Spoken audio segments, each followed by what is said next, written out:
So in today's video, I've got two brands that we want to compare.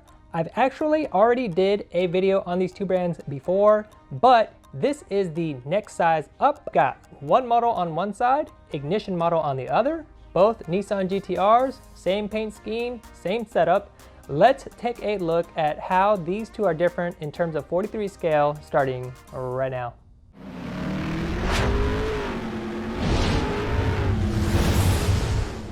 What's going on, collectors? James with Model Cars Houston here, and I'm dropping at least one video a week every Monday.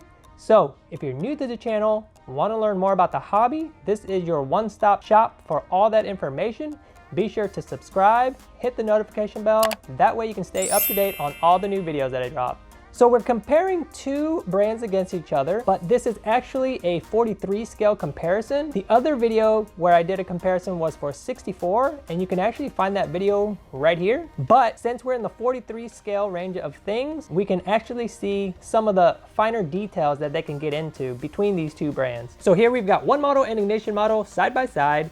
And we can start just from the outside in. Starting with the packaging, you'll notice that one model loves the red with white text. It comes in an acrylic case, has just a regular standard plastic base. It does have a plaque for the brand and the type of car it is, but something you'll notice with the one model version is you'll actually see a limited edition plaque as well. This tells you that this is limited to 35 of 50 in this case. Whereas the ignition model, you've got the signature gray with white text on the slip box. It comes with a leather base, acrylic case, and it has the plaque that also shows the make, model, and the brand, but it does not show you that it is limited edition. However, ignition model does limit what they release. They just don't tell you how many are available. But once they're sold out, they're all gone and they don't produce them again. When it comes to price point, one model is typically in about the 120 to 140 range. And for ignition model, you're kind of looking at the 180 to 200 range for 43 scale. Now let's take them out of their case and take a look at the details for the car. So starting with the paint scheme,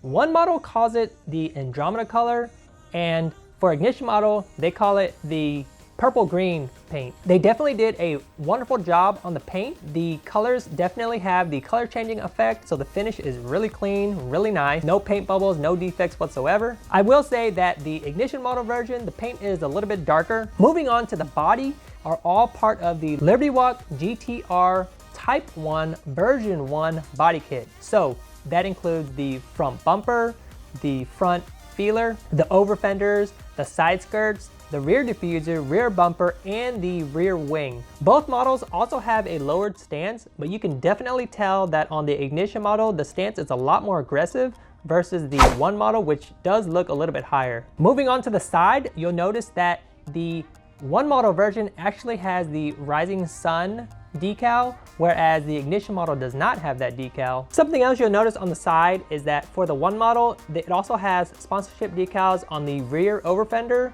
whereas on the ignition model, those are absent. But both have the riveting detail for the over fenders. Both are rocking the 20-inch wheels from a brand called Forgiato. You can tell that both of them have it. They both have the logo at the center of the wheel.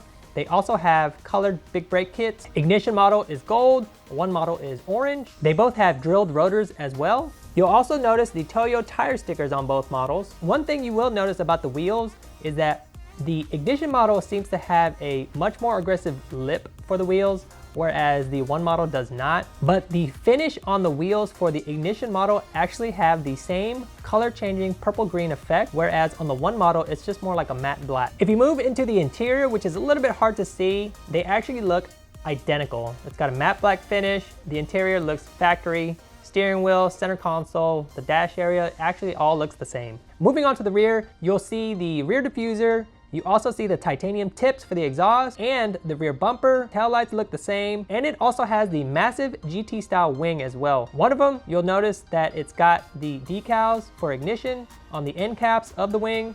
The one model does not have those decals. The rear wing is also more of a gloss black on the one model version, whereas on the ignition model, it's more of a matte black finish. You'll also notice on the rear glass, the one model has a lot more sponsorship decals, whereas the Ignition model doesn't include any of those. Both also have the Liberty Walk license plate as well. So as far as the model goes for both brands, I feel like they look pretty identical. It's all just the small little differences such as the decals, the Rising Sun decal, the different style of wheels, but at the end of the day, quality-wise, I think they both are pretty top-notch in 43 scale. I will say that the presentation level for the Ignition model does look a little bit better because it comes with a leather base, case seems a lot more durable and thicker, as opposed to one model where it's just a plain plastic base and the case does not feel as durable. So question of the day for you guys, if you had to choose between one model and an Ignition model, which one would you go with?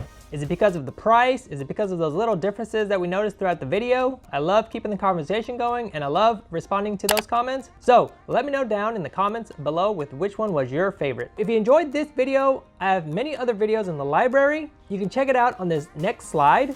I'll see you in those videos or my next video.